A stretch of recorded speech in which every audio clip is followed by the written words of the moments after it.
नमस्कार दोस्तों, the Kavita show के इस एपिसोड में आपका स्वागत है। तो दोस्तों, कोविड महामारी को तो एक तरह से हवा बनाया जा चुका है और कोविड महामारी को जानलेवा महामारी भी घोषित किया जा चुका है। लेकिन मैं बात करने वाली हूँ कि जो भारत में पहले से कुछ बीमारियाँ हैं जो लोगों की जान लेती जा रही हैं, क्या वो महामारी के दायरे में नहीं आती हैं? उसकी तरफ सरकार का ध्यान क्यों नहीं जाता है? आप यही सोच रहे होंगे कि आखिर मैं ऐसी चर्चा क्यों कर रही हूँ, लेकिन ये चर्चा करना मेरे लिए बहुत ज़रूरी बन गया है।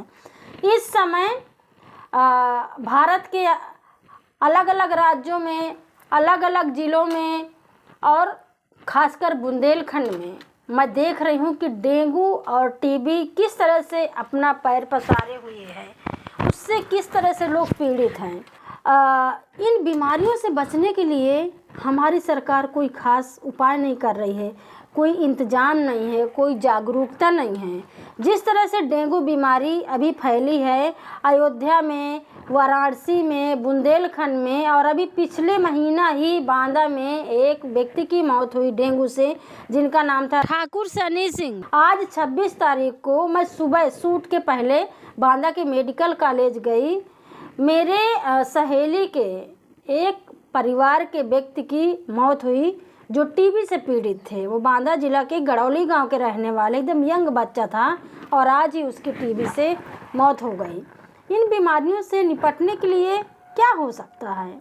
तो दोस्तों, हमने अयोध्या और वाराणसी में जो डेंगू से पीड़ित मरीज हैं उनसे हमने बात करी, और जब मैं लोगों की इंटरव्यू सुन रही थी तो लोग बता रहे थे कि उनके आसपास में कितनी ज़्यादा गंदगी है, कभी सफाई नहीं होती है, नालियों में कूड़ा बजा रहा है, कूड़े का ढेर लगा हुआ, मच्छर इतना ज़्यादा पैदा हो गए हैं गंदगी के वजह से कि शाम होते ही मच्छरों का झुंड लोगों के घरों में आक्रमण करता है और मच्छर काटने की वजह से लोग इतना बीमार हुए हैं। और जब लोगों ने डॉक्टर को दिखाया है तो डॉक्टर ने उनको कहा कि डेंगू है, और इस बुरी तरह से लोग पीड़ित हैं कि लोग बिस्तर में हैं, लोगों के पास इलाज के लिए पैसा नहीं है। तो कई बार लोगों को ये नहीं पता है कि आखिर किस तरह की बीमारी से कितना खतरा हो सकता है। जब लोग बोल भी रहे थे कि वहाँ पे सफाई कर्मी नियुक्त है लेकिन सफाई नहीं है, तब मैं सोच रही थी कि सफाई के लिए हमारी मौजूदा सरकार ने बहुत कुछ किया है।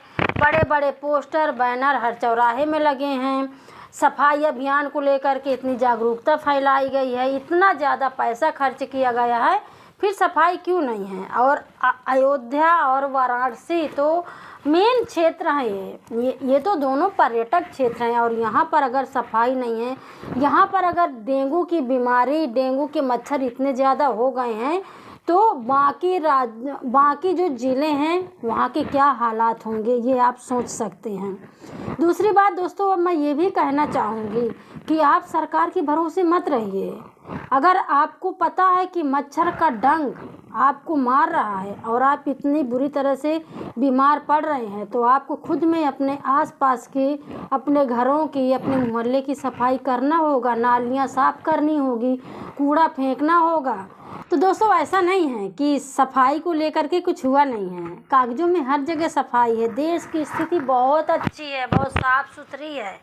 अगर आप पन्ना पलटेंगे विभागों में जाकर तो हर गली मोहल्ला साफ़ है, लेकिन ज़मीनी हकीकत आप देख रहे हैं, आप खुद में बिस्तर में हैं, अस्पताल में हैं, पैसा भी नहीं है इलाज कराने के लिए, आपका खून चूसा जा रहा है। वो डंक जो मच्छर है जो तैयार हो रहा है, उससे अब आपको खुद में बचाव करना होगा। दोस्तों, मैं ये भी सोच रही थी, मैं 20 साल पहले सोच रही थी, जब मैं नौकरी भी नहीं करती थी, उस समय मैं छोटी थी, लेकिन बरसात के बाद में गांव में और शहरों में हर जगह मच्छर की दवा का छिड़काव होता था। हमारे घर कच्चे रहे हैं, लेकिन दवा छिड़कने वाली स्वास्थ्य विभाग से टीम जाती थी, दीवारों में, कोने कोतरे में सामान हटवा करके दवा का छिड़काव होता था। और जैसे बरसात ख़त्म हुए हम जान जाते थे कि अब मच्छर छिड़कने वाले भैया आएंगे, वो दवा का छिड़काव करेंगे। और उस समय की जो मौजूदा सरकार थी उसको ये टेंशन और चिंता होती थी कि अगर बारिश ख़त्म होती है तो मच्छरों का तो फिर पानी का जमावड़ा होगा,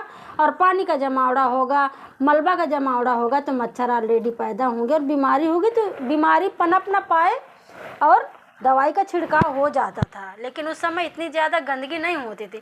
आज के ज़माने में देख रही हूँ इतनी ज़्यादा गंदगी है, सफाई को लेकर के इतनी ज़्यादा जागरूकता है, इतने ज़्यादा पोस्टर बैनर है, फिर भी नालियाँ भरी हैं, फिर भी कहीं पे कोई सफाई नहीं, फिर भी मच्छर इतने ज़्यादा पैदा हैं, फिर भी सरकार अपनी तरफ से कुछ कर नहीं पा रही है और इतने ज़्यादा डेंगू के मरीज हैं।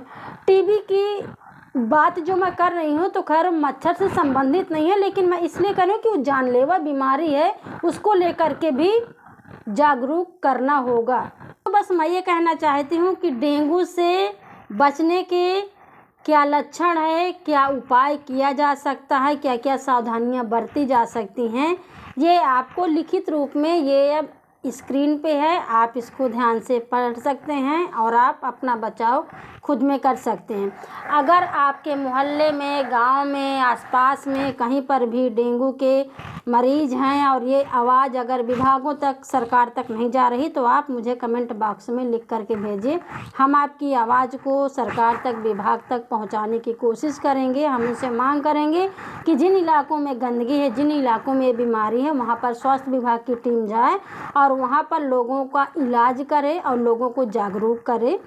तो दोस्तों, ये वाला शो अगर आपको पसंद आया हो तो आप अपने दोस्तों के साथ में ज़रूर से शेयर करिए, ताकि वो लोग भी डेंगू के बारे में, बचाव के बारे में, उसके लक्षण के बारे में जान सकें।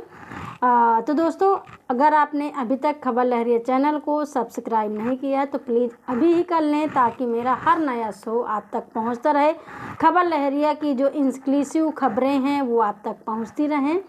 तो दोस्तों, आप अपने राय, सुझाव और सलाह और टिप्पणी मुझे लिख करके भेजते रहिए। आप मेरे चैनल पे बने रहिए, अपने दोस्तों के साथ में खूब मेरे शो को शेयर करिए। तो अगले एपिसोड में मैं फिर मिलूँगी कुछ करारी बातों के साथ में। तब तक के लिए दीजिए इजाज़त। नमस्कार। खबर लहरिया, आपकी खबर, आपकी भाषा।